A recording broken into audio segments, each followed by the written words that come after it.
I dream ప్రేక్షకులకు స్వాగతం. ఇప్పుడు మనతో పాటు స్పెషల్ గెస్ట్గా మన స్టూడియోలో ఉన్న ఈయన గురించి చెప్పాలంటే ఎన్నో డైలాగులు, ఒక్క డైలాగ్ కూడా మర్చిపోలేం.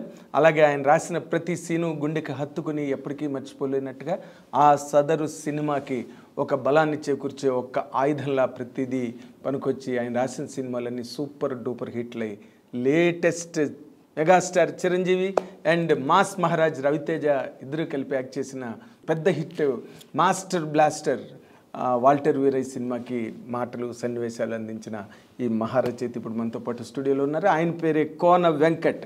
Please welcome, let us enjoy the interview with him. Watch and enjoy. నమస్తే sir. Welcome sir. Thank you. Sir, ఏంటి వాల్టర్ వీరయ్య లాంటి సినిమా ఒక పెద్ద బ్లాక్ బస్టర్, అంటే ఇద్దరు హీరోలకి మరిపురాని ఒక హిట్, వాళ్ళ అభిమానులు మర్చిపోలేని హిట్ రాశారు. తర్వాత మళ్ళీ అలాంటి పిక్చరు, అలాంటి ప్రాజెక్టు ఏం చేయాలి మళ్ళీ అంటే కొన్ని ఆయన 200 days ఫంక్షన్లో అన్న మాట చెప్పారు చిరంజీవి గారు. ఏంటంటే ఆయనని ప్రేమించి పనిచేసే, అంటే ఎనీ ఫిలిం పనిచేసే టెక్నీషియన్లు అందరూ పనిచేసే హీరోతోటి ఆర్టిస్టులు టెక్నీషియన్స్ పరస్పరం వాళ్ళ మధ్య ఒక లవ్ ఉంటే, love builds trust. Yes. So దాని నుంచే ఒక నమ్మకం పుడుతుంది, ప్రేమ నుంచి. ఆ ప్రేమ ఉన్నప్పుడు మనం పనిచేసే ఆర్టిస్ట్ మీద అది ఆటోమేటిక్గా రిజల్ట్ కూడా రిఫ్లెక్ట్ అవుతుంది. రిఫ్లెక్ట్ అవుతుంది. అలాగా ఆ టీంలో లక్కీగా ఇప్పుడు బాబీ అంటే ఈవెన్ ఫ్రమ్ ద రూట్స్ వాళ్ళ ఫాదరే పెద్ద ఫ్యాన్ ఆయనకి, చిరంజీవి గారికి. ఆయన కోసం, వాళ్ళ ఫాదర్ కోసం చిరంజీవి గారు ఇంటికే తీసుకొచ్చాడు.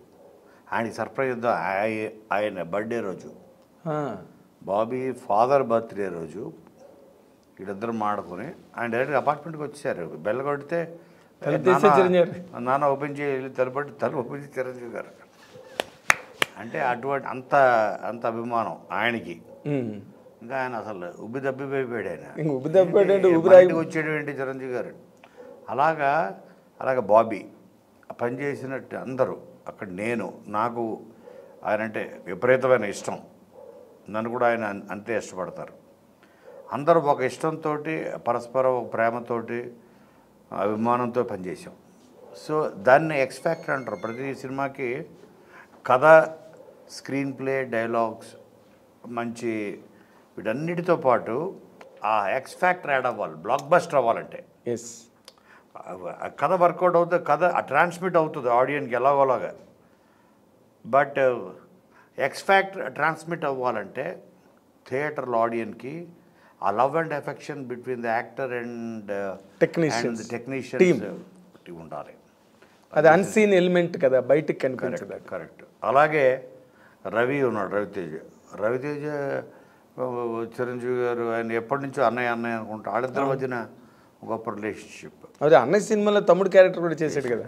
ఇలాగా ఆల్ దీస్ ఎలిమెంట్స్ ఆయన ప్రేమించే వాళ్ళు అందరూ ఒక ముఠాగా ఏర్పడే సినిమా తీసినట్టు అయింది. అందుకని ఆ సినిమా అంత సక్సెస్ చూసింది. సార్, అంటే తర్వాత మళ్ళీ మీరు చిరంజీవి గారు సినిమాలు ఏం రాస్తున్నారు, ఏం రాయబోతున్నారు? అంటే ఇప్పుడు ఆయనకే మళ్ళీ బాబీ మేమందరం కలిసి ఇంకోటి ప్లాన్ చేస్తున్నాం. ఇప్పుడు ఆయన ఫర్దర్ ఇంకొక సినిమా ఏదో కమిట్మెంట్ ఉంది. అయిన తర్వాత డెఫినెట్గా మళ్ళీ ఆయనతో 100% చేయాలని ఆయన వెయిటింగ్, మేము వెయిటింగ్. ఓకే. అయితే నేను ఇప్పుడు ఒక టెక్నికల్ క్వశ్చన్ అడుగుతాను సార్ మిమ్మల్ని. ఏంటంటే ఇప్పుడు మీరు ఇందాక చెప్పారు, అది ఒక ముఠాగా మేము ఆయన మీద అభిమానంతో పనిచేసాం, అది అసలు యాక్చువల్గా సినిమాకి బాగా హెల్ప్ అవుతుంది. కరెక్ట్. ఇప్పుడు బాలాశంకర్ సినిమాకి కూడా మెహర్ రమేష్ దాదాపుగా అతనికి ఫాలోవర్, ఆయనకి దాదాపుగా అంటే బ్రదరు, ఏదో చుట్టరికం కూడా ఉంది ఆయనకి, దేవుడు, ఇవన్నీ. బట్ అది ఆ సినిమాకి అది వర్కౌట్ అవ్వలేదు ఏంటి సార్? అంటే అంటే నేను అనుకోవడం యాజ్ అన్ అవుట్ సైడర్గా, ఒక ప్రేక్షకుడు, ఒక ఎనలిస్ట్గా చెప్పాలి అంటే నా ఉద్దేశం ఏంటంటే బేసిక్గా అదొక రీమేక్. దీంట్లో అప్పుడే నాకు గుర్తుండి ఇది వచ్చిందే నాకు తెలిసి 2013 ఇప్పుడు వచ్చింది. 10 years బ్యాక్ వేదాలం. వేదాలు అప్పుడే వచ్చింది. అవునండి. అప్పుడే ఏంట్రా ఇది వేదాలు వచ్చినప్పుడు ఇదేంటి కొంచెం ఓల్డ్ స్కూల్లో ఉంది సినిమా అన్నారు. అప్పటికే ఒక 10 సంవత్సరాల క్రితం వచ్చుంటే ఈ సినిమా బాగుండేది అన్నారు. అంటే మీరు ఆలోచించండి, అంటే ఒక అప్పటికే చాలా మీరు కావాలంటే ఇప్పటికీ వేదాలు మీరు ఆ రివ్యూస్ తీసి చదవండి. తమిళ్ రిలీజ్ అయిన తర్వాత వాళ్ళు ఇదే రాశారు, it has a very old school approach అని కొన్ని ఇవి యునానిమస్గా రాశారు అప్పుడే, ఓల్డ్ స్కూల్ ఆఫ్ థాట్ అని. బట్ సినిమా దాన్ని మళ్ళీ 10 సంవత్సరాల తర్వాత మనం తీస్తూ అప్పటికే అది 10 సంవత్సరాలు ముందంటే 2003లో తీయాల్సింది అన్నది సినిమా. అలాగే ఎక్కడో క్యాలిక్యులేషన్ అప్పుడప్పుడు క్యాలిక్యులేషన్స్లో ఇప్పుడు ఏంటంటే ఇప్పుడు ట్రైలర్ మేడ్ అంటాం అంటే ఏంటి, ఇప్పుడు చిరంజీవి గారికి ఉన్న ఫ్యాన్ బేస్ ఏంటి, ఆడియన్స్ ఆయన ఏం చూస్తూ ఆయన ఇష్టపడ్డారు, దేనివల్ల ఆయన మెగాస్టార్ అయ్యాడు, ఏ కథలు ఏ క్యారెక్టర్లు, ఆయన స్ట్రెంగ్త్ ఏంటి, ఆయన వీక్నెస్ ఏంటి, ఇవన్నీ మనం తెలుసుకొని ఆయనకు ఒక డ్రెస్ కొడతాం, దాన్ని టైలర్ మేడ్ అంటాం. అదంటే అవన్నీ బేరీ చేసుకొని హాస్యం ఇంత పాళ్ళు, ఆయన సెంటిమెంట్ భయంకరంగా పండించగలరు. ఆ కంపల్సరీ సెంటిమెంటు, హాస్యం, తర్వాత యాక్షను, కొంత రొమాన్సు, ఇలాంటివన్నీ అల్లరి, ఇవన్నీ కలిపి వేసి ఆయన తగ్గట్టు, ఎందుకంటే ఆయన లాస్ట్ 40 years నుంచి ఈస్ బీన్ దేర్. అవునండి. సో ఆయనకి టైలర్ మేడ్గా కుదిరిందేమో వీరయ్య, రెడీమేడ్ తీసుకొచ్చి ఆయనకి తొడిగేస్తే ఎలాగా, టైలర్ మేడ్ కాదు అది, రెడీమేడ్ కుట్టాలి. ఆయన ప్రేక్షకులు వేరు, ఆయన అభిమానించే ఇది వేరు, ఆయన కుట్టాలి. చాలా బాగుంది. ఆయన ఆ కొలతలు తీసుకోవాలి, అంతేగాని చాలా అసలు ఎంత బాగుందంటే ఎక్కడో దొరికింది మన మార్కెట్లో. ఇంతమంది మాట్లాడారు బాలశంకర్ గురించి, కానీ ఇంత మంచి అనాలిసిస్ సింపుల్. మళ్ళీ అంతే, టైలర్ మేడ్ అవ్వాలి తప్పితే రెడీమేడ్ కాకూడదని. రెడీమేడ్ అవ్వకూడదు ఆయనకి, ఎందుకంటే ఈ సైజ్ హీరోస్కి మీకు ఎక్కడ పడితే అక్కడ, సార్ నేను వెళ్ళాను కొరియా ట్రిప్కి వెళ్ళాను, మీకు ఒక మంచి షర్ట్ చూశాను, మీకు సూట్ అవుతుందని తెచ్చేసానని ఆయనకి వేస్తే అది ఆయన కుట్టాలి. ఆయన షోల్డర్స్ వేరు, ఆయన ఇది వేరు, ఆయన పట్టుకుని కొలిచి కుట్టాలి, కొలతల ప్రకారం ఆయన కుట్టాలి, కుడితేనే ఆయన సూట్ అవుతుంది పర్సనాలిటీ. మరి పాయింట్ మన మెహర్ రమేష్ ఎలా మిస్ అయిపోయాడు సార్? అంటే హిట్ ఫిల్మ్ కదా, సో గెట్ క్యారీడ్ అవే, అలాగా ఎక్కడో క్యారీ అయిపోయారనిపిస్తుంది తప్ప ఇట్ ఈజ్ ఒక పొరపాటు దొరికిపోయింది, అంతే. పొరపాటు దొరికిపోయింది అది. అంటే ఇప్పుడు మీరు అంతమంది హీరోలకి రాసిన ఒక రైటర్గా అండ్ సక్సెస్ఫుల్ రైటర్, అంటే మీరు చెప్పిన ఈ టైలర్ కొలతలన్నీ ఈ must be a good tailor, అంతేనా? సో మామూలుగా చిరంజీవి గారు ఈ రోజుకైనా ఎలాంటి సినిమాలు చేస్తే ఆయన కరెక్ట్ అని ఇప్పటికీ ఆయన ఆడియన్సు, ఆయన అభిమానులు, అన్ని వర్గాల ప్రేక్షకులు ఎలాంటి సినిమా చేస్తే ఆయనకి ఇప్పటికీ కరెక్ట్ అని మీరు ఫీల్ అవుతారు సార్?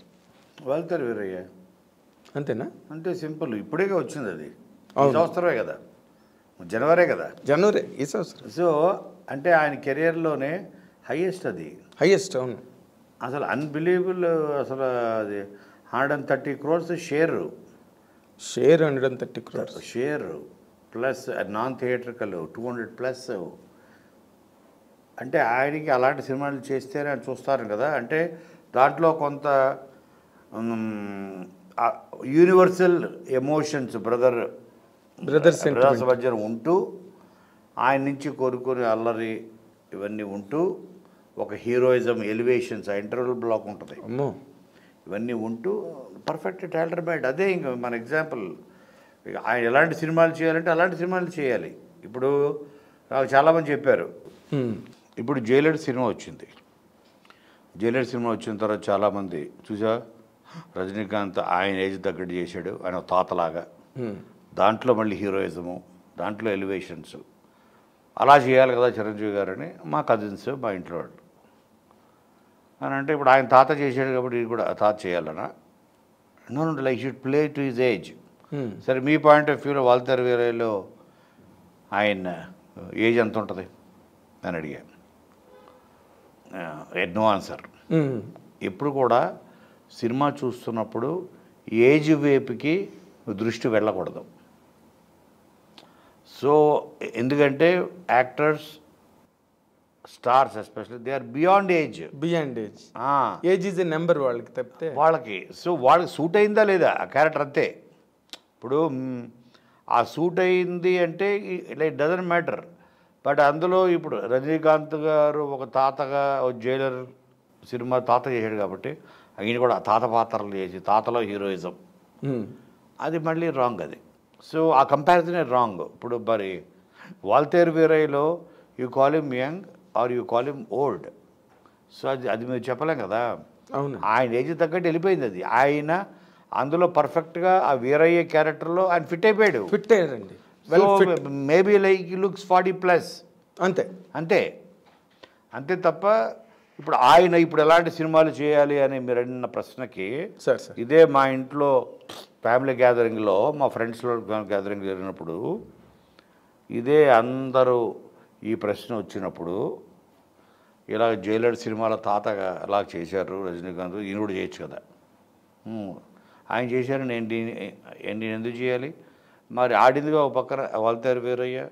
సో ఆయనే తాత కాదే, అందులో కనీసం తండ్రి కూడా కాదు మరి. సో ఇప్పుడు కథలో ఒక పాత్ర, ఆ పాత్రకి ఎంత ఏజ్ అన్నది అనవసరం కదా. కాకపోతే దానిలోని రవితేజ కూడా బయట చిరంజీవి గారి అభిమానిగా, లేకపోతే చిరంజీవి గారిని అన్నయ్య అని పిలిచే వ్యక్తిగా ఆ క్యారెక్టర్ చేయడం కూడా బాగా యాడ్ అయింది కదా సినిమా. కరెక్ట్ బాగా కదండి, బాగా అది ఉంది కదా.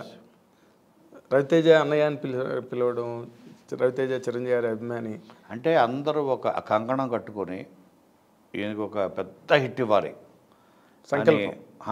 సంకల్పించి అందరూ పనిచేసి, ఇంక్లూడింగ్ చిరంజీవి గారు.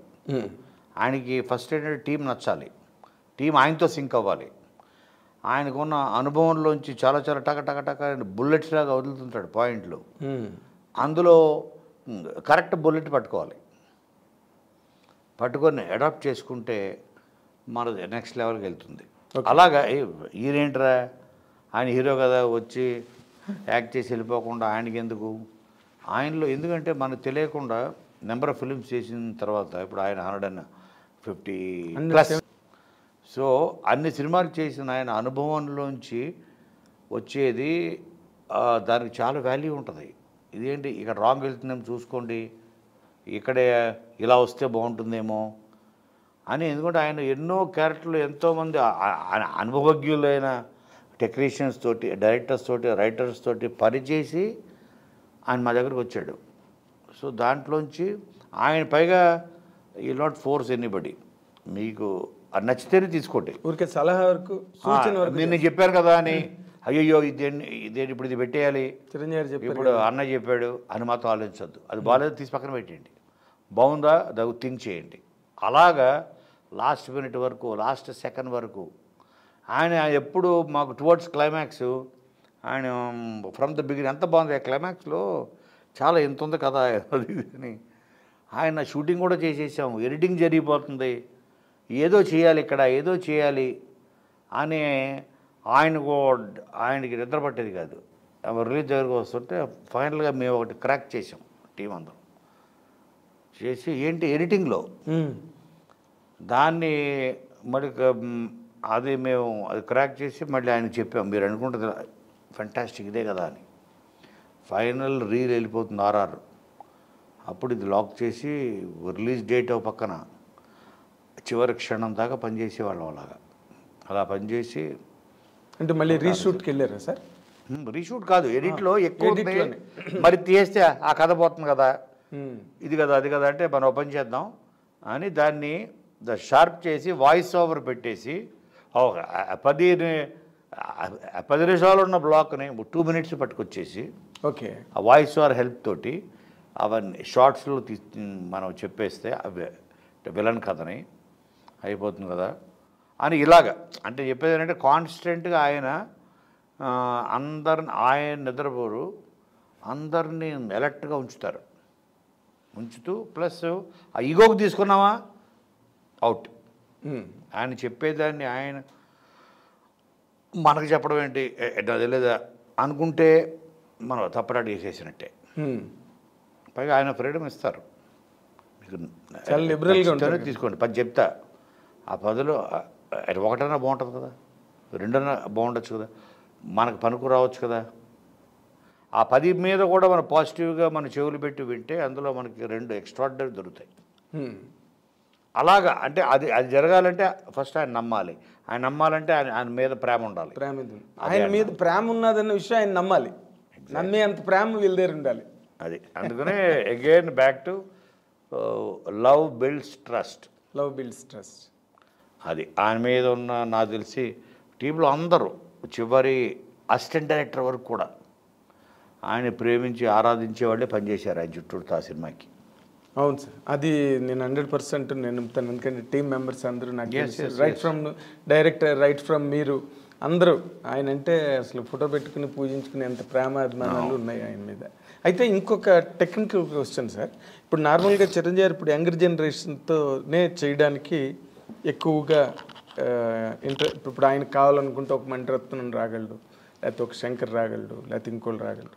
బట్ ఆయన యంగ్స్టర్స్తోనే నేను చేస్తాను అన్నట్టుగా జరుగుతుంది ప్రస్తుతం సినిమా. మన బాబీ దగ్గర నుంచి కానీ ఇప్పుడు చేస్తున్న వశిష్ఠ కానీ ఇట్లా ఇది ఆయనకి అడ్వాంటేజ్ అవుతుందంటారా సార్ మీరు? అంటే ఆయన ఎవరితోనన్నా అడ్జస్ట్ అయిపోయగలరు. ఆయన అడ్జస్ట్ అవడం అనడం కన్నా మోల్డ్ అయిపోతారు, అడాప్ట్ అయిపోయి మోల్డ్ అయిపోయి ఈజీగా. ఆయన దగ్గర ఇప్పుడు వశిష్ఠ కాదు, బాబీ కాదు, ఎవరన్నా కూర్చుంటే ఒక వితిన్ ½ అన్ అవర్ వాళ్ళ దారిలోకి వచ్చేస్తాడు ఆయన. వాళ్ళ లెవెల్కి వచ్చి మాట్లాడతారు, వాళ్ళ ఏజ్ గ్రూప్ వైజ్, వాళ్ళ థింకింగ్, లేదా వాళ్ళు అందరు తెచ్చేసుకుంటాడు. సో ఆయన దగ్గర ఉన్న ఒక గ్రేటెస్ట్ అంటే, నేను చాలామంది సీనియర్స్తో ట్రావెల్ అయ్యాను కదా, చాలామంది వాళ్ళు ఏంటంటే మానులో తయారైపోతారు. అంటే వంగదా, మాను వంగదు కదా, మాను వంగదు, అదే కదా మొక్క వంగని. ఈయన మొక్కలానే ఉన్నాడు ఇంకైనా. సో ఎవరికి తగ్గట్టు ఆయన మోల్డ్ అయిపోతాడు. ఆయన అయిపోయి వాళ్ళ స్కూల్లోకి వెళ్ళిపోతాడు ఈయన. ఓహో ఇతని స్కూల్ ఇదనమాట, ఓకే వీళ్ళ స్కూల్ ఇదనమాట, మా స్కూల్లోకి వెళ్ళిపోగలరు. So that is his greatest. ఆయనకు ఒక వరం, అది వరం ఎన్ని అబ్జర్వ్ చేసింది. సో కాబట్టి యంగ్ ఓల్డ్ కాదు, senior most director K Viswanath గారితో ఆయన చేసినప్పుడు ఆయన స్కూల్లోకి వెళ్ళిపోతారు. సో యూ విల్ సీ ఒక చిరంజీవి కె విశ్వనాథ్ గారి సినిమాలో ఆయన పాత్ర అనే మనం చూస్తాం, విశ్వనాథ్ గారి పాత్రే చూస్తాం. అంటే ఆయన స్కూల్లోకి వెళ్ళిపోతారు ఈయన. ఓహో ఆయనకి ఇలాంటి బాడీ లాంగ్వేజ్ ఉండాలి, ఆయనకి ఇలాంటి మోడ్యులేషన్లు అవ్వచ్చు, పెర్ఫార్మెన్స్ అవ్వచ్చు, కొన్ని సటిలిటీస్ ఉంటాయి. వాళ్ళ స్కూల్లోకి త్వరగా అడాప్ట్ ఆయన చేసుకొని ఆయన మోల్డ్ చేసుకుని అడాప్ట్ చేసుకుంటారు. దట్ ఈస్ వెరీ అది వీళ్ళకి కుర్రాళ్ళకి బాగా యంగ్ జనరేషన్ కుర్రాళ్ళకి కూడా మంచి అడ్వాంటేజ్. ఎగ్జాక్ట్లీ. ఈవెన్ యంగెస్ట్ డైరెక్టర్ని ఇప్పుడు తీసుకురండి, ఆయన 1 మీటింగ్ తోటి అవతలని స్టడీ చేయడమే కాదు, ఓహో ఇతనితో మన సినిమా చేయాలి అనుకున్నప్పుడు ఈయన అతని స్కూల్కి వాళ్ళ స్కూల్లోకి వెళ్ళిపోతాడు. ఈయన హీ విల్ మోల్డ్ హిమ్సెల్ఫ్. అదే ఆయన సక్సెస్కి అదే కారణమేమో కదండి. 100% ఆయన ఇప్పటికే మొక్కలానే ఉన్నాడు. ఆయన మానవలేదు అంటే it's very difficult to bend. మానైతే వంచడం కష్టం ఇప్పటికీ. ఎగ్జాక్ట్లీ. ఇప్పుడు మీరు గమనించట్లేదు, ఖైదీ సినిమా వచ్చి 40 ఏళ్ళు అవుతున్నది కరెక్ట్గా. కరెక్ట్. మీరు ఖైదీ టైంలో ఎక్కడున్నారు సార్? ఎప్పుడు ఏ ఇయర్ అది? 40 ఏళ్ళు కరెక్ట్గా. 2023 అంటే 83. స్కూల్లో ఏ 5th 6th అంతేనా? అంతే. ఓకే, 40 ఏళ్ళు కంప్లీట్ అయింది, అదొక చరిత్ర ఇచ్చిందని మొత్తం సోషల్ మీడియా అంతా కరెక్ట్ దద్దరిల్లిపోతుంది. అంటే నేను ఎన్నిసార్లు చెప్పా, ఆయన ఒక మనిషి, ఒక ఆర్డినరీ మనిషి ఇంత స్థాయికి వెళ్ళగలాలి అంటే హీఈజ్ ఏమంటారు టెక్స్ట్ బుక్. ఆయన ఒక టెక్స్ట్ బుక్ హార్డ్ వర్క్కి. ఎందుకంటే ఈ ఇండస్ట్రీలో చాలా ఈజీగా చెడిపోతారు. The get corrupted. తర్వాత పక్కదారులు పట్టేస్తారు. బికాజ్ వైజెస్ అలవాట్లు, దురలవాట్లు, చెడు స్నేహాలు, వ్యసనాలు ఒకటి కాదు, చెడు స్నేహాలు ఇవన్నీ చాలా ఈజీ ఇక్కడ. అవునండి, ఈజీలీ అవైలబుల్. వీటన్నిటిని దాటుకొని ప్రయాణం ఆగకుండా ఈ రోజుకి ఆయన ప్రయాణం సాగుతూనే ఉంది. గ్రేట్. 40 ఏళ్ళు, అదే 40 ఏళ్ళు. ఇప్పుడు ఈ ఏడాదే కదా వాల్టర్ వీరయ్య, జనవరి 40 ఏళ్ళకి కూడా మళ్ళీ ఆయన 230 కోట్లు బిజినెస్ చేసే స్టార్గా నిలబడ్డారంటే ఇట్స్ నాట్ ఎ జోక్ కదండి. ఏ ఇండస్ట్రీలో లేరు అంత పెద్ద హీరో, అంత స్టామినా, 100% పొటెన్షియల్ ఉన్న హీరో.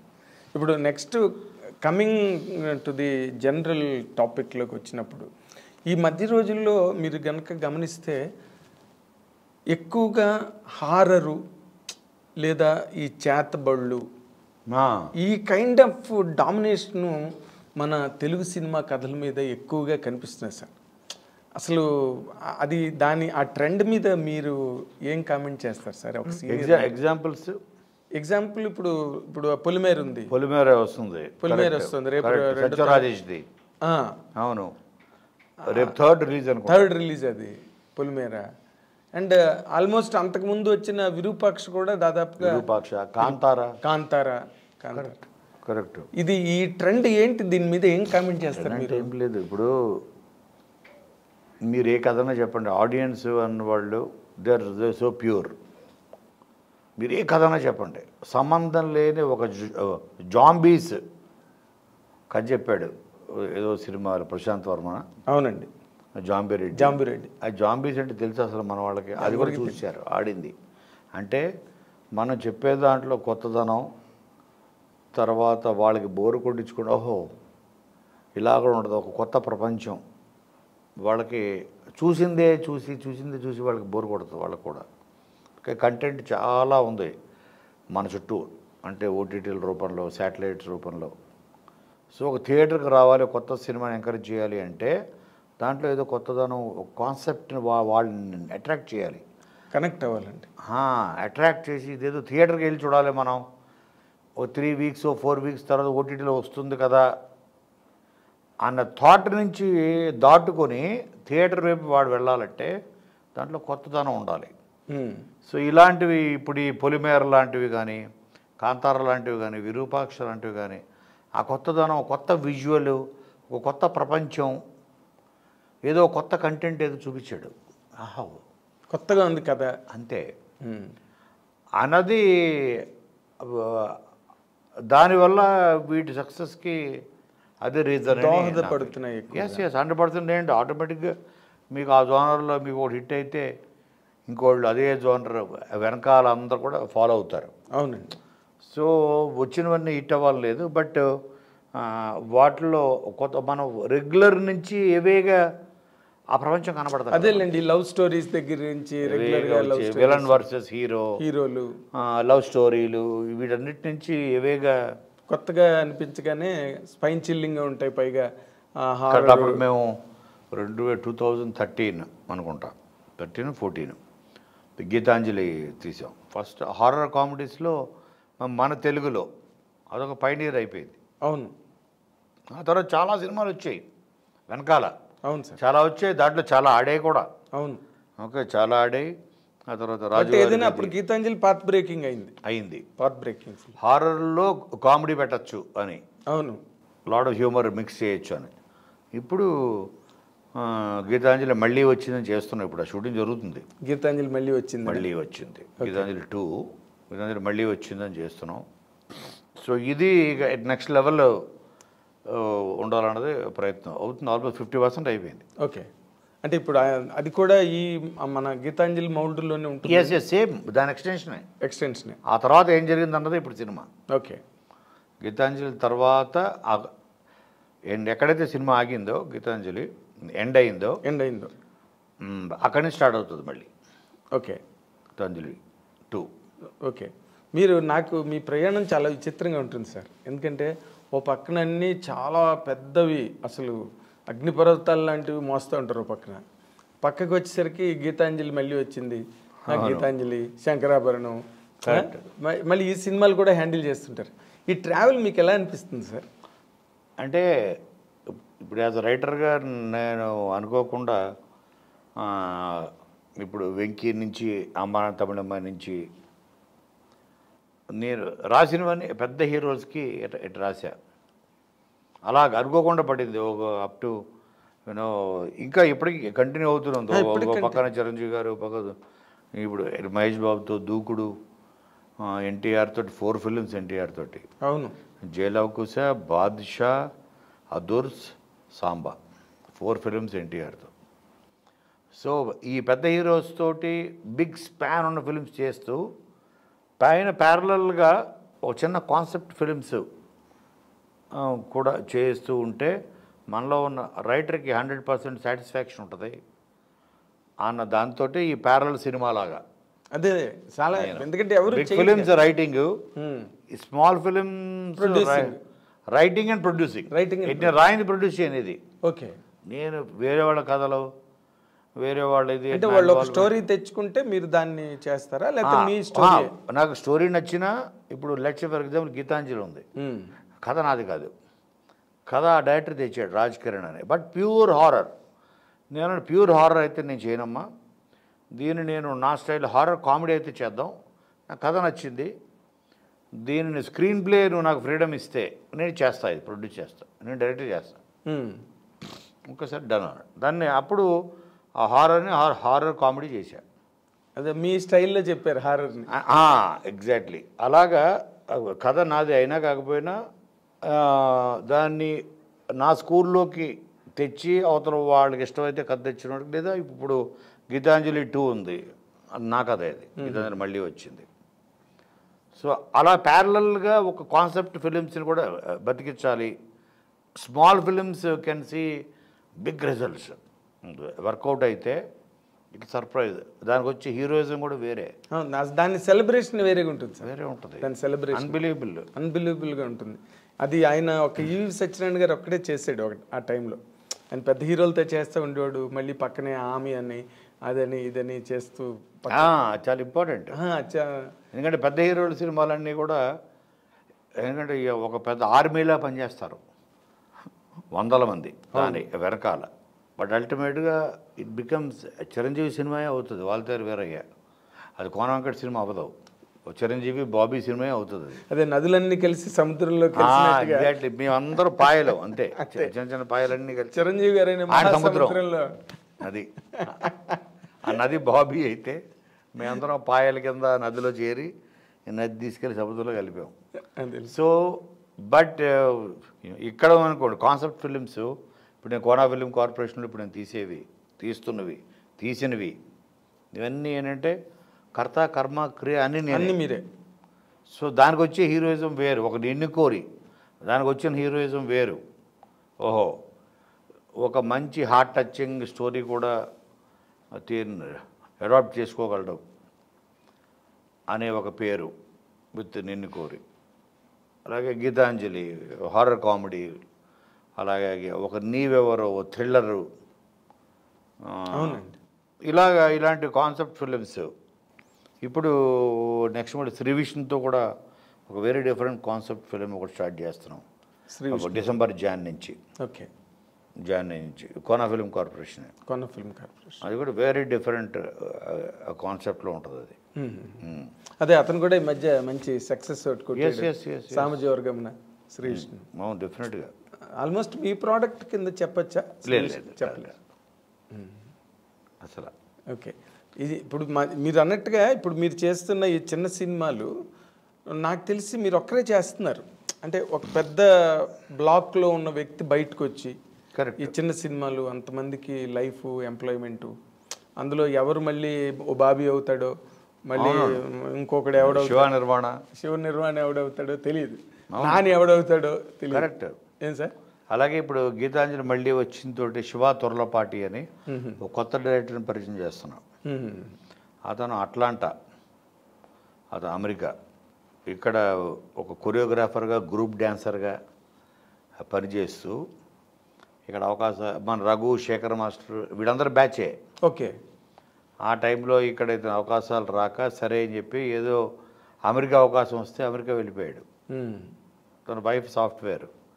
తిను అక్కడ ఒక స్టూడియో పెట్టుకున్నాడు, ఒక dance studio, Shiva dance academy అని. ఈరోజు ఆ స్టూడియోలో 500 మంది స్టూడెంట్స్ ఉన్నారు. 500. సో అతను నా పరిచయం అయ్యి అతను నాకు వేరే కథలు చెప్తే, ఆ కథ కాదు మాకు నిన్ను కోర్లో కూడా ఇప్పుడు నేను అమెరికాలో నేను ఏ సినిమా చేసినా తను అక్కడ కొరియోగ్రఫీ. ఓకే. నిన్ను కోర్లో కూడా బ్రేకప్ సాంగ్ ఉంటుంది. అవును, అది తను చేసింది శివాతొర్లపాటి. ఓకే. అలాగే నిశ్శబ్దంలో కూడా ఒక సాంగ్ నేను అమెరికాలో చేసిన ప్రతి ఫిలింలో అతనితో చేయించేవాడిని. సో అతను నాకు కథ చెప్తే అది కాదు నేను కథ అనుకున్నాను, నువ్వు దానికి డైరెక్ట్ చేయని ఇప్పుడు శివాతొర్లపాటిని పరిచయం చేస్తున్నాను. గీతాంజలి మళ్ళీ గీతాంజలిలో 2లో. ఓకే. సో అతను కూడా చాలా పెద్ద డైరెక్టర్ అవుతాడు. అవునా? After this. సో ఎలిమెంట్ కనిపెట్టారు మీరు. డెఫినెట్గా. ఓకే. ప్యాషన్ ఇప్పుడు అల్టిమేట్గా అమెరికాకి వెళ్ళి ఎన్ని కోట్లు సంపాదించినా వాళ్ళ మనసు ఇక్కడే ఉంటుంది. అవునండి. వాళ్ళ మనసు ఇండియాలోనే ఇదే ఫిలిం ఇండస్ట్రీలో గ్రూప్ డాన్సర్గా కార్డు సంపాదించి చాలా సినిమాల్లో బ్యాక్గ్రౌండ్ డాన్సర్ కింద చేశాడు. బట్ మళ్ళీ ultimate back to roots. Destiny అండి మీ ద్వారా మళ్ళీ కమింగ్ బ్యాక్ అలా చాలా పవిలియన్ అంటే ప్రవీణ్ లక్కరాజు మ్యూజిక్ డైరెక్టర్. అవును. గీతాంజలితోనే తను అయ్యాడు. అవును, మ్యూజిక్ డైరెక్టర్. మళ్ళీ అలా తను కూడా. సో అంటే ఒకటి ఏంటంటే మనం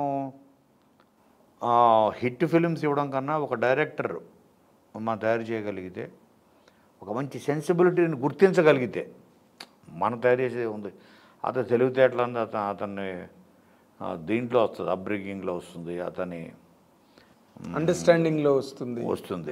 మనం పరిచయం చేయగలిగితే ఇంకా చాలా మంది అలాంటి వాళ్ళు 10-20 సినిమాలు అతని వల్ల ఇండస్ట్రీకి వస్తాయి. అంటే వర్క్ టర్న్ ఓవర్ పెరుగుతుంది. ఎగ్జాక్ట్లీ. కానీ ఇప్పుడు మీరు చెప్పే దానిలో కూడా సార్ మీరు మొట్టమొదటి నుంచి ఇండస్ట్రీ కాదు, కొంత టైం తర్వాత మీరు చాలా ఎదురు దెబ్బలు డక్క ముక్కీలు తిని బయట ప్రపంచంలో సినిమా ఇండస్ట్రీలో కాదు, మీరు సినిమా ఇండస్ట్రీలో ఏం తెలియదు నాకు తెలిసినంత వరకు. మీకు అంతా కూడా అలాగ రైజే తప్పితే సినిమా కానీ మీకు సినిమా ఇండస్ట్రీ అంటే ఇంత ప్రేమ మీ మాటలోనే కనిపిస్తుంది. ఒకడు వస్తే వాడి వల్ల ఒక 20 సినిమాలు వస్తాయి, అవి ఇండస్ట్రీకి వస్తాయి, ఎంప్లాయ్మెంట్ అని. అసలు ఎంత ప్యాషన్, ఇంత ఇంట్రెస్ట్ సినిమా మీద అన్నదాని మీద అంటే ఎలా ఉంటాయి దేనికన్నా. ఇప్పుడు మా తాతగారు చెప్పే కదా, ప్రభాకర్ రావు గారు, కోన ప్రభాకర్ రావు, ఆయన 1948లోనే మీకు కొన్ని సాంగ్లు పంపిస్తా, కొన్ని స్టిల్స్ మీకు లాస్ట్ పెట్టి పంపించినట్టున్నాను. అవునండి. కొన్ని సాంగ్స్ అక్కినేని నాగేశ్వరరావు గారు ఆయన ఇద్దరు కలిపి చేసింది. నా దగ్గర వీడియో ఫుటేజ్ కూడా ఉంది, నాకు పంపించండి, ప్లే చేస్తాను. మీరు అది ప్లే చేయొచ్చు. దాని మీద ఎవరికి రైట్స్ లేవు, మాకే ఉన్నాయి. కాపీరైట్లు ఏ గొడవ స్ట్రైక్స్ ఏ ఉండవు. అలాగే ద్రోహి అని జీవరలక్ష్మి ఆయన పాడుతూ మా తాతగారు గిటార్ వాయిస్తూ ఆ రోజుల్లోనే గిటార్ సాంగ్ ఉంది, ఆ సాంగ్ కూడా పంపిస్తాను మీకు. ఓకే. జీవరలక్ష్మి ఈయన ప్రభాకర్ రావు గారు 1948 ద్రోహి సినిమా. అక్కడి నుంచి అంటే రూట్స్ తాతగారు సినిమా ఇండస్ట్రీలో. తర్వాత ఆయన మద్రాసులో ఆఖరి టేబుల్ కుర్చీలు బల్ల కూడా అమ్మేసుకొని ప్రొడ్యూస్ చేసి లాస్ అయిపోయి మళ్ళీ బ్యాక్ టు విలేజ్ మా ఊరికి బాపట్లకు వచ్చేసి మళ్ళీ న్యాయవాది వృత్తితోటి మళ్ళీ స్టార్ట్ చేసి లాయర్గా.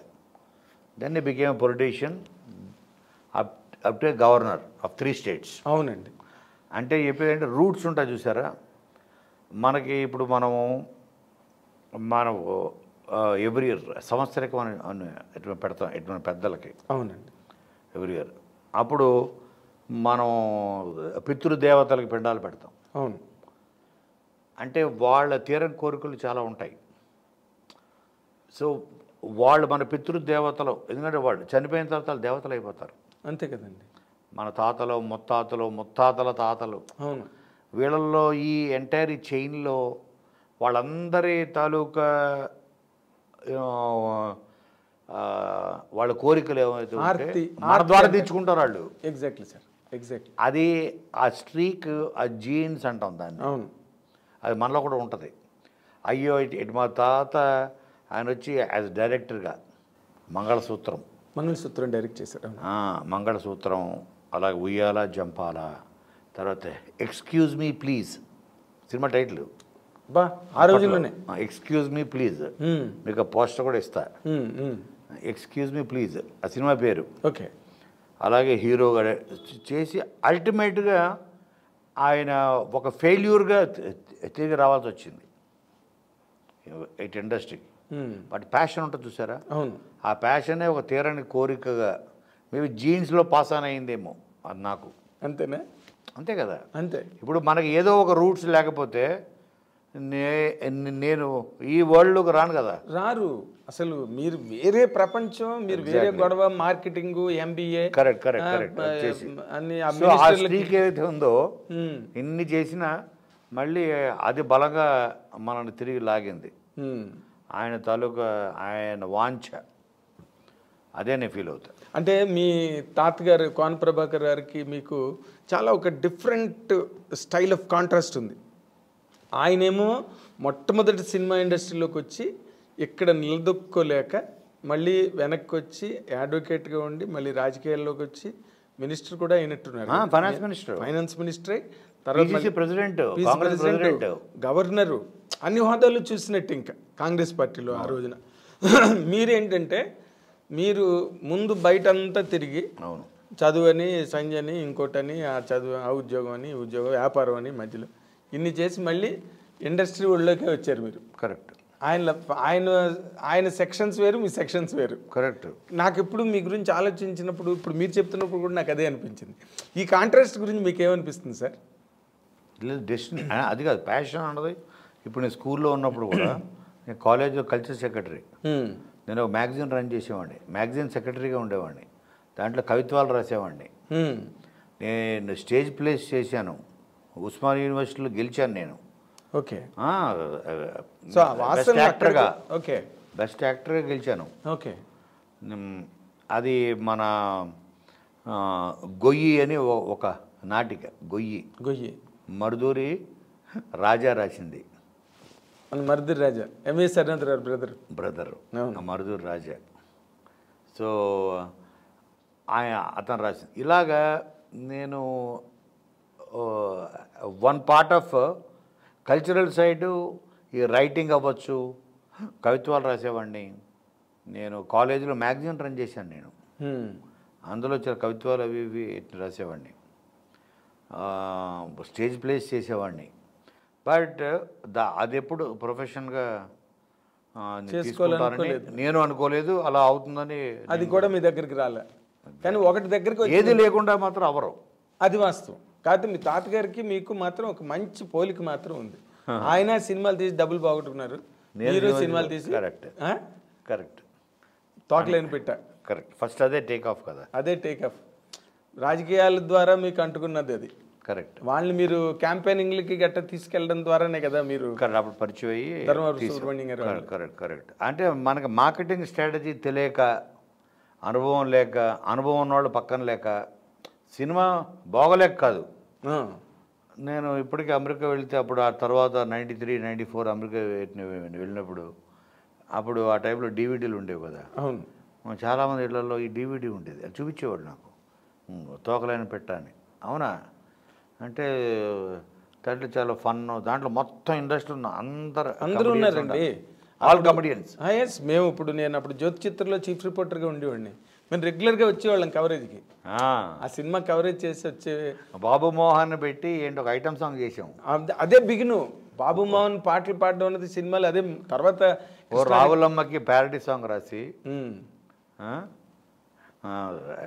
బాబు మోహన్ మీద డ్యూయెట్ ఒకటి, అవును, ఐటమ్ సాంగ్. అదే బాబు మోహన్కి తర్వాత కృష్ణారెడ్డి గారి సినిమాలో అక్కడ సాంగ్ చేసాడు, కానీ బిగినింగ్ అదే. అవును. బాబు మోహన్ మీద సాంగ్ ఎవరు చేస్తారు సార్? కరెక్ట్. అంత భయంకరమైన ఆలోచన ఎవరికి వస్తుంది? మీకు వచ్చి కరెక్ట్. మీ తోకలేని పిట్ట మీ పేకు తీసేసింది ఆ సినిమాకి కదండి. అవును. మొత్తం సర్వం అంతే ఆన్ ద రోడ్స్. హరిశ్చంద్రుడి రేంజ్లో మొత్తం సర్వం. అది ఇంకా తర్వాత అంటే అది కనుక ఆడుంటే ఇంకోలా ఉండేది, రైటర్ బయటకు వచ్చేవాడు కాదు. ఎగ్జాక్ట్లీ.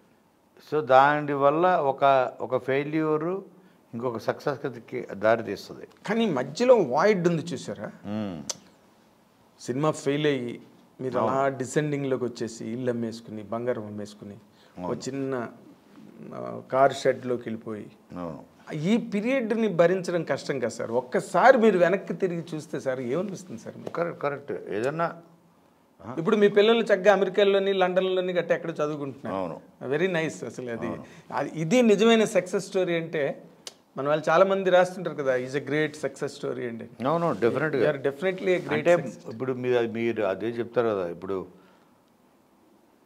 ఆ కొలివిలో ఆ 10 నిమిషాలు ఒక అందమైన మీకు షాండ్లియర్ తయారవ్వాలన్నా కొలివిలో కాలాల్సిందే కదా. అది అంతే, బంగారాన్ని పుట్టం పెట్టడం అంటారు. అలా బంగారం కూడా అవ్వాల్సిందే కదా. ఆ వేడి ఇది తట్టుకొని దాని నుంచి బయటపడితే అదొక అద్భుతమైన మాస్టర్ పీస్ అవుతుంది. ఆ తట్టుకునే ఆ పీరియడ్ ఉంటుంది, ప్రతి వాళ్ళకి ఉంటుంది అది. బట్ అది వచ్చినప్పుడు తట్టుకోలేక చాలామంది వాళ్ళు give up in life maybe suicide way వెళ్ళిపోతుంటారు. అది నేను కూడా వెళ్ళాను, వెళ్ళి మళ్ళీ తిరిగి వచ్చేసా. నాకు అవునా? వెళ్ళా కదా నేను. ఇంత ఎంటర్టైన్మెంట్ పంచే వ్యక్తి మీరు సూసైడ్ వే? నేను మీకు చెప్పాను ఆల్రెడీ, లాస్ట్ చెప్పినట్టున్నా. లేదు అప్పుడు చెప్పలేదు సార్. చెప్పా అంటే మద్రాసులో ఇంకా వద్దు అనుకుని మొత్తం మిగిలిన 100 రూపీస్ పెట్టి కాంపోజ్ ట్యాబ్లెట్ కొనేసా. కాంపోజ్ తినేసి వాటర్ బాటిల్ అయిపోయింది, ఇంక మొత్తం అయిపోయింది. తీసుకొని మద్రాసులో బీచ్లో ఆ మొత్తం వేసుకుని వెళ్ళిపోయా, బీచ్కి వెళ్ళిపోయి లాస్ట్ సెకండ్ ఇంకా లాస్ట్ మినిట్లో అప్పుడు నేను ఒక పాపను చూసా. అమ్మాయికి 2 చేతులు లేవు, 2 కాళ్ళు లేవు. ఒక బండి మీద ఉంటే అమ్మాయి వాళ్ళ అన్న తోస్తున్నాడు. బెలూన్స్ బండికి కట్టి ఉన్నాయి, తోపుడు బండికి అమ్ముతారు వాళ్ళు అక్కడ. హార్ట్ షేప్లో ఉన్న బెలూన్స్ మద్రాస్ మెరీనా బీచ్లో. అమ్మాయి నవ్వుతూ, ఈ అమ్మాయి ఏమో షీఈ్ సేల్స్ గర్ల్. తీసుకున్నానా అనేది ఫుల్ స్మైల్. ఇదేంటి, నేను షాక్ చూసి, ఇదేంటి ఈ అమ్మాయి ఇంత నవ్వుతుంది, ఇంత ఆనందంగా సంతోషంగా తను సేల్ చేస్తుంది. వాళ్ళ అన్నేమో ఇప్పిస్తున్నాడు, తనకి 2 చేతులు లేవు, 2 కాళ్ళు లేవు. ఆ బండి మీద కూర్చొని తను సేల్స్ మాట పిచ్చి నవ్వుతూ. అసలు ఆ మొహం నాకు ఇప్పటికి గుర్తు.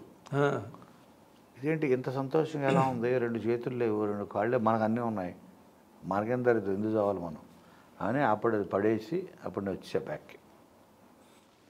ఆ పిల్ల అనమాట మీకు, బొంగలమ్మే పిల్ల మీకు కరెక్ట్ ఇన్స్పిరేషన్ ఇచ్చింది. ఆ తర్వాత వచ్చి ఇమీడియట్గా మీరు చేసిన పని ఏంటండి? What could be your immediate next thing that you did? Writer అయిపోయారు. రాగానే సత్య సినిమాకి రాశారు ఆ పాట. అదే అందులో పాట పెగ్గు మీద పెగ్గు కొట్టండి, అది ఆ ఒక్క సాంగ్ మళ్ళీ మొత్తం మార్చేసింది. ఇక్కడ నుంచి ఇక కాలేజీలో మారిపోయాయి. అదే కాలేజీలో రాసిన కవిత్వం పెగ్గు పాట అక్కడ పనికొచ్చింది. ఏదో మొత్తానికి మీ వాసనలే మిమ్మల్ని అలా వెంటాడి మిమ్మల్ని మళ్ళీ ఒక రుజుమార్గంలోకి. అంటే మనకి నేను చాలామంది చెప్తుంటా, ఇప్పుడు మనం ఏం చేయాలి అన్నది అంటే మనలో ఉన్న స్ట్రెంగ్త్ చాలామందికి తెలుసుకోవడానికి కొంతమంది ఎర్లీగా తెలుసుకుంటారు, కొంతమంది చాలా లేట్గా తెలుసుకుంటారు, కొంతమందికి 40+, 50+ చదువు తెలుస్తుంది. ఇప్పుడు కెంటకీ ఫ్రైడ్ చికెన్ ఆయన ఉన్నాడు, అని స్ట్రెంత్ ఆయనకి 60 years తెలిసింది. కేఎఫ్సి 62 సంవత్సరాలకి పెట్టాడు. అవునండి. అప్పుడు దాకా రకరకాల వ్యాపారాలు చేసి నష్టపోయి బ్యాంక్రప్ట్ అయ్యి ఆల్మోస్ట్ ఆన్ స్ట్రీట్స్ కదండి, స్ట్రీట్స్ వచ్చి కుటుంబాన్ని, అంటే నేను అవన్నీ చదివాను. అంటే అతను అల్టిమేట్గా ఈ కెంటకీ ఫ్రైడ్ చికెన్ అనే ఇది అతను ఓన్ రెసిపీ. అది 62 సంవత్సరాలు పెట్టాడు. అంటే కొంతమందికి లేట్గా వాళ్ళ అంటే ఇదే అతను 22 ఏళ్ళకి పెట్టుంటే అదే అంటారు. సో అతను తెలుసుకోవడానికి కొన్ని దశాబ్దాలు పట్టింది, నాలో ఉన్న స్ట్రెంత్ ఇదా, ఓకే అని 62 సంవత్సరాలు తెలుసుకున్నాడు అతను. అలాగే మనలో చాలామంది టాప్ మోస్ట్ పొజిషన్ జాబులు ఇవి కూడా అలాగే రావచ్చు, ఫైనాన్షియల్గా సెటిల్ అవ్వచ్చు, కానీ వాళ్ళకి సాటిస్ఫాక్షన్ వాళ్ళ అర్జీ వేరేగా ఉంటుంది. స్ట్రెంగ్త్ అది కాదు, కోర్ స్ట్రెంగ్త్ అది కోర్ స్ట్రెంగ్త్ ఇంకోటి ఏదో ఉంటుంది. సో కొంతమంది ఎర్లీగా తెలుసుకుంటారు, they become Sundar Pichai, they become ఇది. కొంతమంది లేట్గా తెలుసుకుంటారు. బట్ అది తెలుసుకోవడంలోనే సూక్ష్మం ఉంది. మన లైఫ్ జర్నీ, లైఫ్ లైన్ అన్నది దాని మీద డిపెండ్ అయి ఉంటుంది. చాలామంది చూస్తే మీరు వాళ్ళు beginning face of their life career చాలా ఫెయిల్యూర్స్తో ఎక్కువ ఉంటుంది. ఎందుకంటే తెలుసుకునే ప్రాసెస్లో మనం చాలా తప్పులు చేస్తుంటాం. ఆ తప్పులు చేస్తూ చేస్తూ చేస్తూ తట్టుకొని నిలబడి ఏదో తెలుసుకుంటాం. మనం చేసిన ఒక పని, ఒక డ్రాయింగ్, ఒక పాట, ఒక మాట, ఒక చిన్న వేషం మనకు కెరీర్ ఇచ్చేస్తుంది. అవునండి. ఓహో ఇదే మన స్ట్రెంత్ అని అర్థమవుతుంది. అప్పటికి కానీ మనకు తెలియదు, అసలు మనకు తెలియదు. మనం తెలుసుకోవడం ఫస్ట్, ప్రపంచానికి సెకండరీ. ముందు మనకు తెలియాలి మనం దేంట్లో రాణిస్తామని. చాలా మంచి చాలా పర్సనాలిటీ డెవలప్మెంట్ పాయింట్ సార్. అది ఇంటర్వ్యూ కనుక కుర్రాళ్ళు ఎవరైనా చూసినా కూడా they will arrive at proper equations of life. నేను కాలేజెస్ తిరిగి వెళ్ళినప్పుడు నేను అంత ఇది చెప్తా. అవునా? డెఫినెట్గా. ఇప్పుడు కెరియర్, ఇప్పుడు మనకేంటి, వీఆర్ ప్రోగ్రామ్డ్ లైఫ్. 10th తర్వాత ఇంటర్ చేయాలి, ఇంటర్ తర్వాత డిగ్రీ చేయాలి, డిగ్రీ తర్వాత పోస్ట్ గ్రాడ్యుయేట్ చేయాలి, పోస్ట్ గ్రాడ్యుయేట్ మేబీ ఇలాగే మాస్టర్స్ కుదిరితే అమెరికాలో చేయాలి, అమెరికాలో చేస్తే జాబ్ వస్తుంది, జాబ్ వస్తే H1 వస్తుంది, H1 వస్తే గ్రీన్ కార్డ్ వస్తుంది, గ్రీన్ కార్డ్ 10 years అయితే సిటిజన్షిప్ వస్తుంది. అయిపోయింది, సూపర్ షాట్ పడిపోతుంది అక్కడ. ఇది అంటే ఎవ్రీథింగ్ ఈజ్ ప్రోగ్రామ్డ్. దీంట్లో నీ ప్రేమ ఏమీ లేదు. అంటే నువ్వు ఆనందించేది నీ టాలెంట్ ఏమి లేదు ఇందులో. మేబీ నువ్వు పాస్ అవ్వడం ఏముంది, బట్టి కొట్టి పాస్ అవ్వచ్చు, అది కాదు. బట్ ఈ ప్రయాణంలో నువ్వు అనుకున్నది జరుగుతుందా, లేకపోతే నీకు ఆనందం ఇస్తుందా ఈ ప్రయాణం? సిటిజన్ అవ్వడం, అమెరికా సిటిజన్షిప్ తెచ్చుకోవడం నీ గోలా, లేకపోతే అమెరికాకి ప్రెసిడెంట్ అవ్వడం నీ గోలా? సో నీ గోల్ అన్నది అంటే మన స్ట్రెంత్ బట్టే ఉంటుంది. అంతేనండి. సో ఈ ప్రోగ్రామ్డ్ మన చిన్నప్పటి నుంచే. ఇప్పుడు నువ్వు చదువు, మా అమ్మ చెప్పింది, సరే చదివేసా. మా నాన్న అన్నాడు నువ్వు డిగ్రీ ఇది చెయ్యి. అవునా, ఇది చేయాలా, ఇది దేన్ని చేయాలి? లేదు నువ్వు ఇది చేస్తే ఇది అవుతావు, ఇది చేస్తే ఇంజనీర్ అవుతావు. అవునా అంటే అప్పుడు చెప్పేది 80s స్కూలింగ్ టైంలో. బట్ అప్పుడున్న జనరేషన్ ఇప్పుడు జనరేషన్ చాలా తేడా ఉంది. Because world is at your finger tips. Exactly sir. Exposure ఎక్కువ ఉంది ఇప్పుడు పిల్లలకి. అవును. సో మేబీ వాళ్ళకి త్వరగా తెలుస్తుంది అనిపిస్తుంది నాకు. వాళ్ళకి ఏం కావాలో, వాళ్ళు ఏం చేస్తే వాళ్ళ సాటిస్ఫాక్షన్ ఉంటుందో, వాళ్ళ స్ట్రెంగ్త్ ఏంటో అన్నది వాళ్ళు త్వరగా తెలుసుకుంటారేమో అనిపిస్తుంది ఇప్పుడు జనరేషన్. అవునండి.